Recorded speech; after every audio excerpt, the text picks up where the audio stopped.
Goeiemôre vriende, wat 'n wonderlike voorreg om vanmôre weer saam met u te kan wees. Ons gaan net 'n kort gebed saam doen en dan kom ons by die lees van God se woord en die oordeenking daarvan uit. Hemelse Vader, baie dankie dat u nog 'n nuwe dag tot ons lewens toegevoeg het. Baie dankie vir u troue liefde, u genade en u sorg oor ons. Baie dankie vir u wonderlike woord.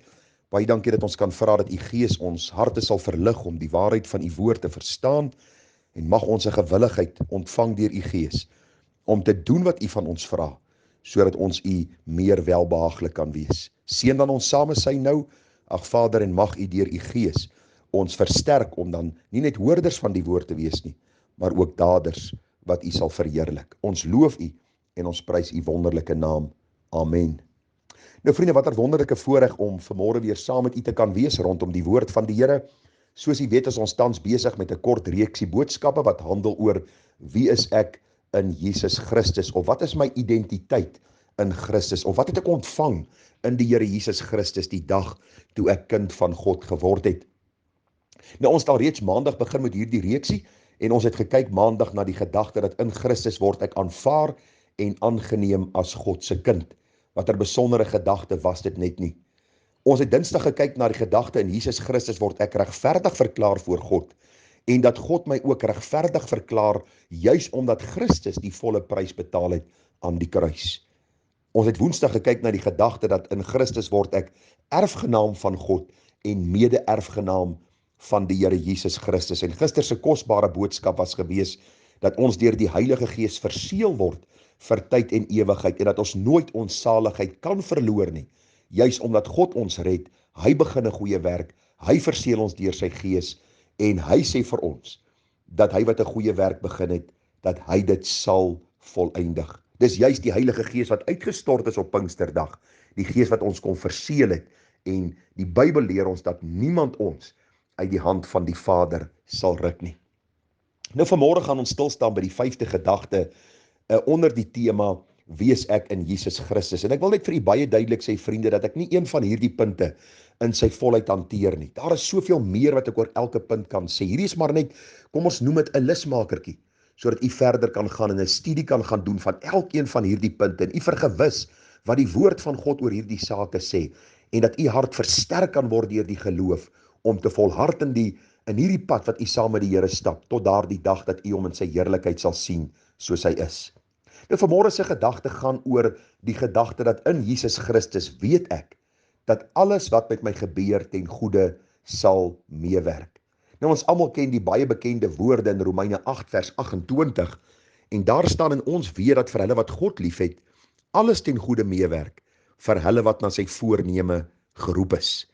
En die gedagte is baie duidelik vriende dat soos die Here Jesus Christus op aarde hom in totaliteit onderwerp het aan sy Vader se wil en selfs deur die pad van lyding Vader verheerlik het, ja die Bybel sê tot die dood van die kruis.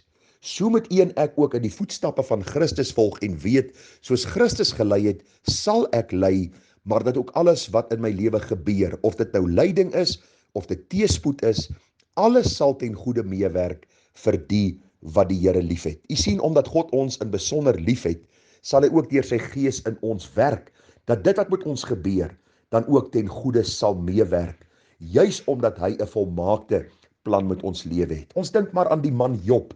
Ag vriende, ons sien dat Job nie geweet het van die gesprek tussen God en die Satan in die hemel nie.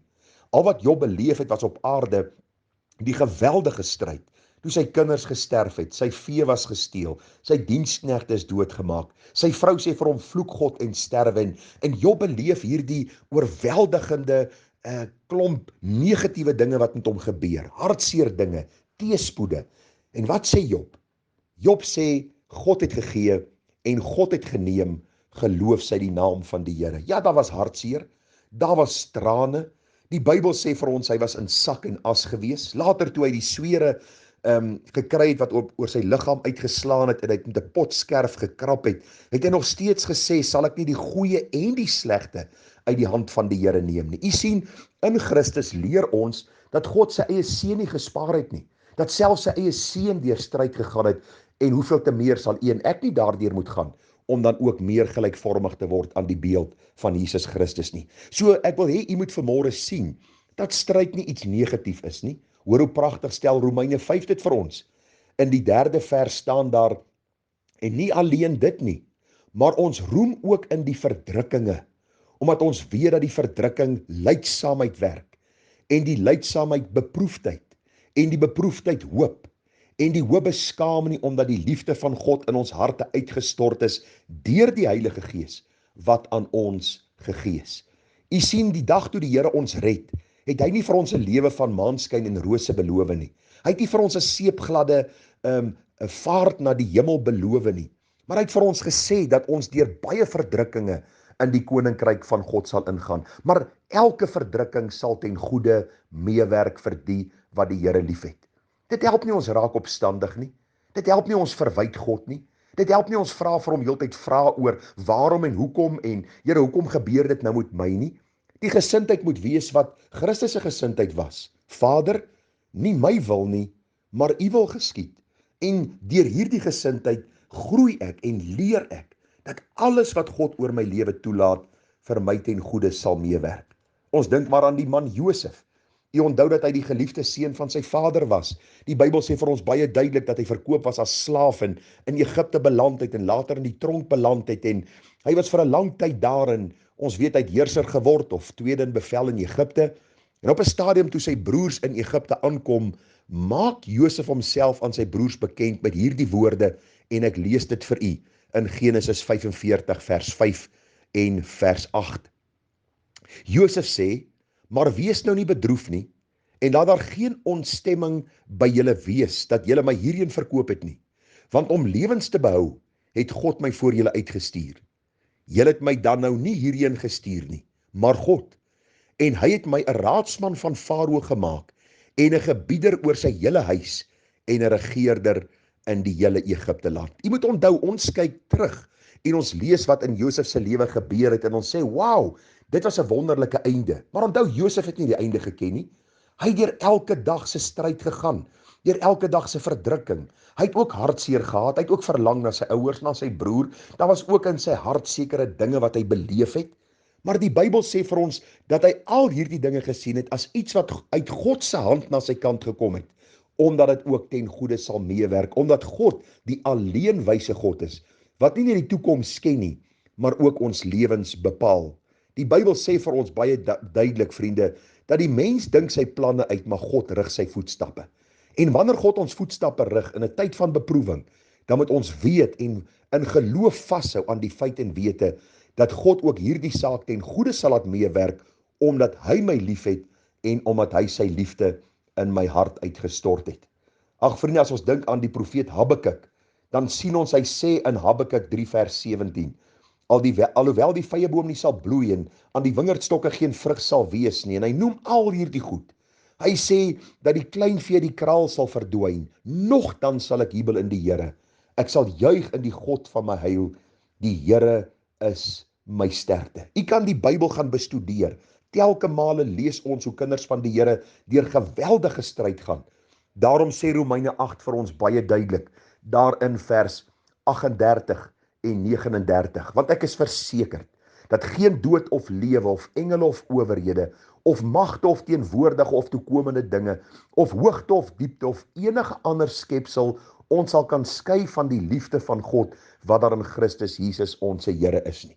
Al gaan ons deur verdrukking, want vers 35 sê ons sal deur verdrukking gaan, ons sal deur benoudheid gaan, ons sal deur vervolging gaan, maar deur dit alles weet ons dat God ons veilig in sy heerlikheid sal aanbring en hy sal alles ten goeie laat meewerk vir my geestelike heil, vir my geestelike groei en dan ook om ewige loon by hom te ontvang. Mag die Here vir my en jou versterk, dat ons ook sal sien, vriende, dat in Christus het ons die ewige voorbeeld ontvang, wat hierdie pad gestap het, al was dit 'n pad van lyding, en uit hierdie pad end uitgestap, met vaste vertroue dat God nie 'n fout kan maak nie, dat sy Vader nooit 'n fout kan maak nie, en dat u en ek ook deur dieselfde stryd sal gaan, miskien nie in dieselfde intensiteit nie, maar ook deur die stryd sal gaan en sal weet, dat God alles ten goeie sal laat meewerk vir die wat hom liefhet. Mag die Here vir my en jou genade gee, mag hy vir ons wysheid gee, om nie in tye van stryd opstandig te raak nie, maar juis in volle vertroue te sê, Here, u is in beheer, ek vertrou u met my hele hart, met my hele lewe, en ek weet, al is die verdrukking, hoe groot, hoe vel die stryd, Here, U is die een wat alles ten goeie sal laat meewerk. Vriende, die besondere Halleluja, die 261 vers 2 sê, hoeveel die besoeking, hoe Satan ook trag, om my te vertrap met sy hiel, steeds gryp ek weer moed, want my Heiland is daar en hy stort nuwe krag in my siel. En mag U dit ook ervaar in U lewe, dat God deur sy Gees nuwe krag in U siel uitstort, en dat U sal weet, wat ook al die stryd, alles sal ten goeie meewerk. Christus het vir ons die pad gestap, hy het vir ons die voorbeeld nagelaat, en mag ons getroue volgelinge van hom wees, en hom lief hê, ten spyte van die omstandighede wat oor ons pad kom. Dit is ook ons erfdeel in Christus, dat ons sal lei soos hy gelei het, om die heerlikheid te beerwe, soos hy vir ons ook beloof het. Seën vir U, groete, mooi dagie verder, stryd die goeie stryd van die geloof, en hou U oë gefestig op Jesus. Groete en liefde, seën vir U, mooi dag verder, tada.